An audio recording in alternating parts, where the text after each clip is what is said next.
Yeah, I believe that Christ's suffering and the demonstration of the kind of physiologic stress that his human body was under is manifested in the Garden of Gethsemane, where it's described that he was sweating blood. And there is a well-documented medical condition in which patients who are under tremendous amount of emotional stress and physiological stress can in fact sweat blood, because little blood vessels within the glands burst and then the blood is expressed. The scourge involved the use of a short whip with pieces of typically metal, sometimes bone, sometimes pieces of porcelain wrapped in these leather straps, which is then utilized to come across typically the back, the shoulders, the legs of the victim. The first few passes across a particular body part would tear through the skin, the fat, but eventually, once the outer layers were torn away, it would start getting in the muscle and the tendon. And of course, along the way, you're ripping through all the blood vessels that supply all those tissues. And so you're losing blood the whole time. The plant that was described actually had a very long thorn, not the little thorns that we would think from a rose bush. These were thorns that were typically 1.5 inches to 2 inches in length. The scalp is one of the most vascular portions of our bodies. It had a huge blood supply up there. So then having those thorns shoved down into the, down onto the bony plate would have gone through all the scalp, which in and of itself would have created a huge amount of blood loss. I've seen people actually bleed to death from just a scalp injury. So this is not a small injury to have, who knows, dozens of these things shoved into your scalp. And so that would have caused more blood loss.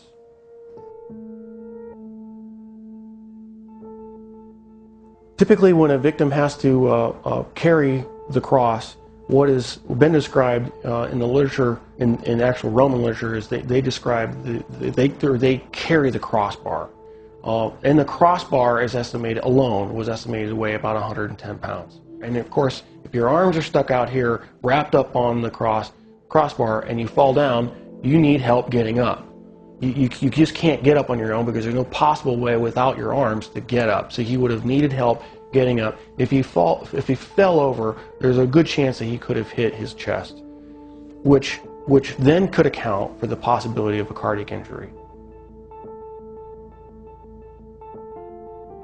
Anatomically, we consider the wrists as part of the hand, and so with the placement of the nails between the radius and the ulna, at that position, it still fits the definition of being in the hand, and it's in a position in which the nail won't rip out, which you have to have a solid point of fixation. Another interesting point about the placement of that is the median nerve goes right straight through that particular portion of the wrist, and so there would have been either destruction of the nerve or impingement of the nerve that would have created a tremendous amount of pain, so that every time you try to take a breath, it'd be agonizing. You'd be pushing down on spiked feet, which of course hurt, and then you'd be hanging on spiked arms. And so you alternate from excruciating pain to excruciating pain every time you take a breath. So even if he survives the actual crucifixion, he would have had to survive what I believe to be a lethal injury from the spear, just to find out whether he was alive or not. What's described is the loss of water and blood, and that would entail either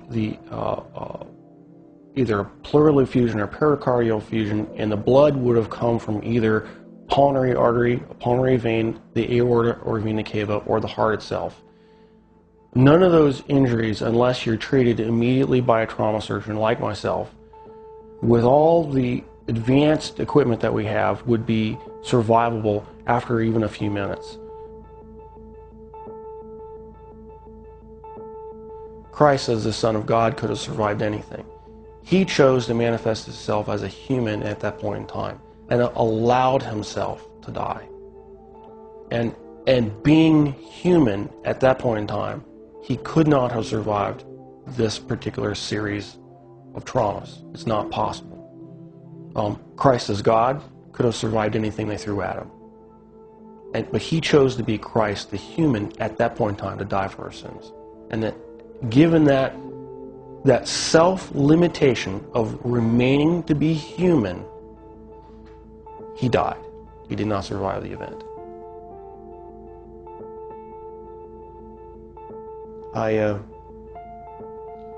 I'm profoundly impacted by it. Because I realized the price that he paid was something I would never be willing to do for probably anybody.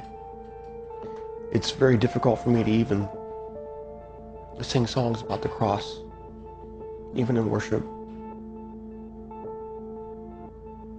Because I truly do understand what he paid, the price that he paid.